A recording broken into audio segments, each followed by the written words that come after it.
Oh, hello. Do you want to hear a story? Well, okay then. Once upon a time, in an off-sales or liquor store near you, stood a dusty, old, non-age stated whiskey.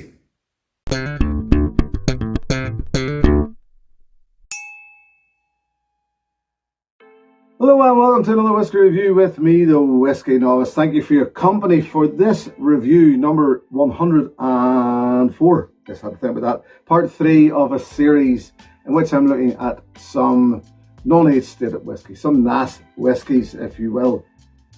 And this time,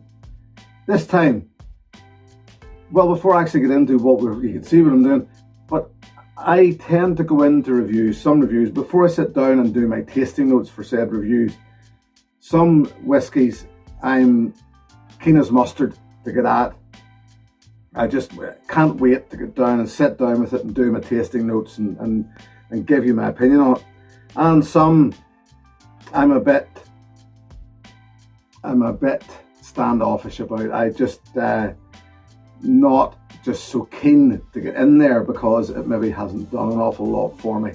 This whiskey, Deanston Virgin Oak, unfortunately fell into that latter of the two of them, where I've had this bottle for a while. You can see there's quite a bit out of it, so it's not like as if I haven't given it its chance, I haven't given it time, and I just didn't really sit with it. I like Deanston Spirit, I like their whiskey very much. I'm not a fan of Virgin Oak. So when it came to wanting to do, I always wanted to find a place for this whiskey, and so I thought a good place for it was in this series, looking at some non-age stated whiskies. Right, that's the way I feel. I haven't given you how I feel about this. This is a relatively young whiskey, I imagine, from Deanston, owned by Distill there. And it spends an undeclared amount of time in ex-bourbon casks before being finished in Virgin Oak. Now, you don't want to leave it too long in Virgin Oak because it can over oak easily, so you're probably looking at some months only in Virgin Oak. But that is enough to get that thing in there that I, this is probably the bit that I don't like. Bottled at 46.3%. It is non-chill filtered, and I am, as far as I'm aware, there's no colour added either. Although it doesn't say anything on the bottle, but I did read somewhere that there's no colour added.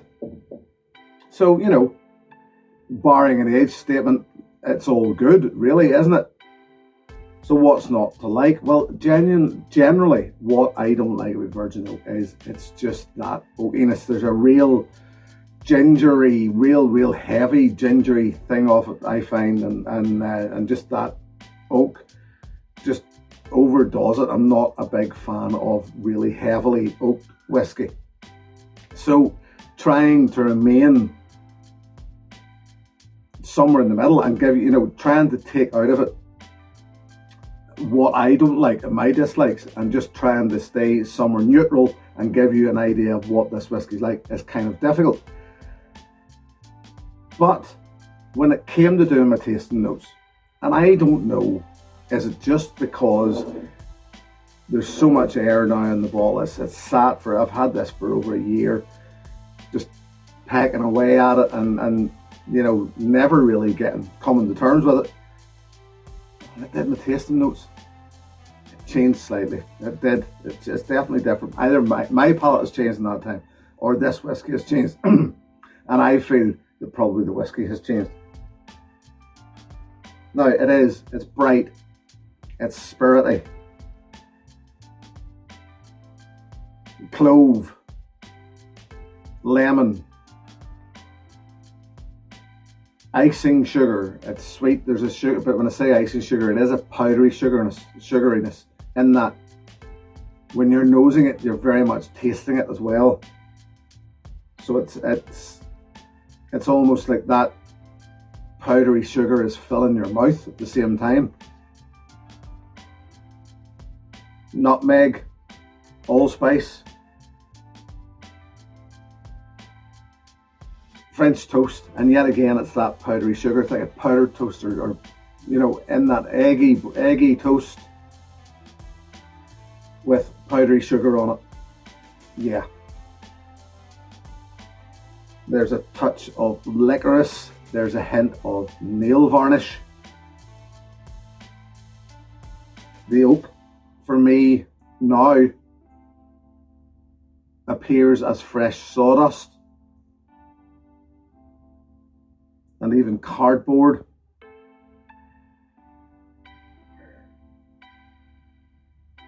There's a hint of vanilla, or probably more particularly as powdered again, as custard powder. But it just plays through all that stuff. And as it settles, it's just nicer than I remember. It's nicer than it has ever been.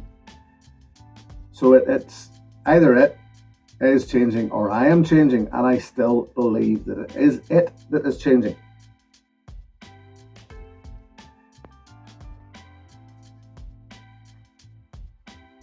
Sharp, sweet, sour arrival. Initial thoughts again, clove and orange, yeah. And weirdly, cherry.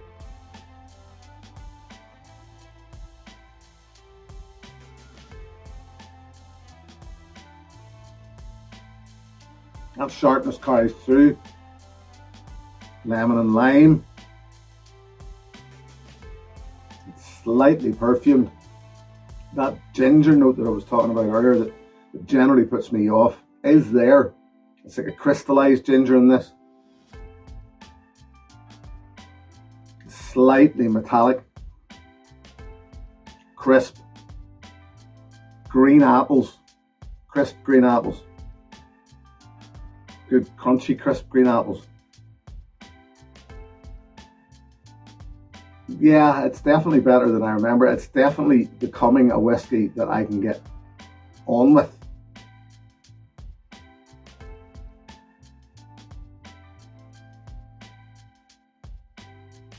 Finish, quite long, quite dry.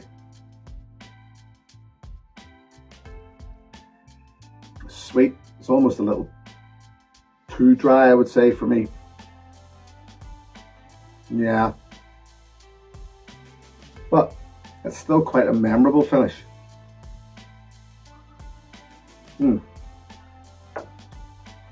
Water, yes, 46.3%. It can cope with a drop of water in it. It can cope with quite a drop of water actually. And let it settle, let that water settle in it. For the purposes of this, I will be moving on, but I would recommend that you let the water settle in it. I would also recommend that you let this settle in the glass. Don't just rush into this one. It needs time to relax. It's needed over a year in that bottle to relax for me, and that's in that time, you know, the air has got in there, and it is, in my opinion, has just opened up, changed, developed into a whiskey that works for me now. That water becomes a little perfumed. Still sweet, but an awful lot creamier in the nose. The sharpness is toned down. More vanilla. And slightly more woody, but it becomes, if you imagine drilling into a piece of wood and that smoke that, if you know, if you've gone on for a while, and that smoke that's coming off the wood, it's like it, where it's a very, very focused burning wood smell. It's not smoky. Don't believe me, this isn't a smoky whiskey by any means, but it's just that very, very focused wood smell, undiluted wood smell.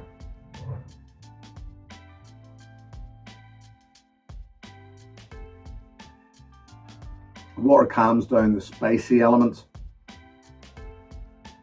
takes a lot of the edge off.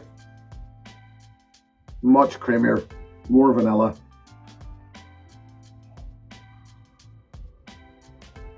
And toffee, which, you know, sort of play hand in hand anyway. But yeah, the water helps. Weirdly, you know, still very dry.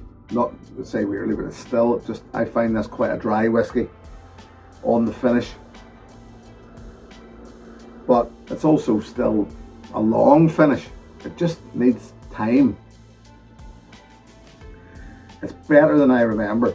It's not as gingery, oaky. I almost found this, it's nearly go as far as to say a little unpalatable. It just didn't sit with me at all. Trying to remain neutral, trying to give you an idea of what this whiskey is like, whether I like it or not. I always thought it was going to be a difficult task, but it's not really. It is all about that crispness, the sharpness, the gingeriness that I get from virgin oak whiskies is there. And when I say gingeriness, it's like a ginger biscuit, which I don't mind. I just don't want it in my whiskey. I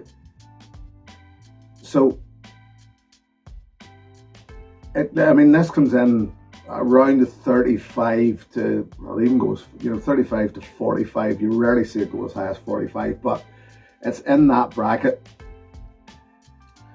It's well priced. I mean, if you're getting this at £35, yes, it's a non-age statement, but bottled at 46.3%, no colour added, non-chill filtered, it's still a good whiskey at that price. And I imagine that the virgin oak thing suits an awful lot of people. It just doesn't necessarily suit me. I'm just not a big fan of virgin oak. So, yeah, I mean, it's not really for me, this whiskey, but I can understand how others would enjoy it. See what I did there with wood. So, I'll move on.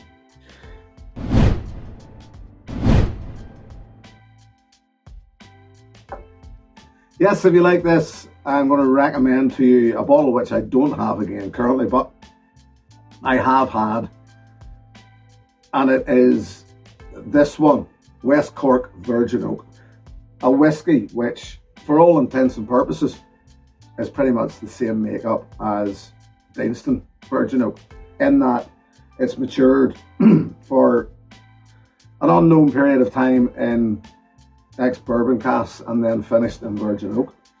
I think the West Cork bottled at 43%. It probably comes in cheaper than the Deanston.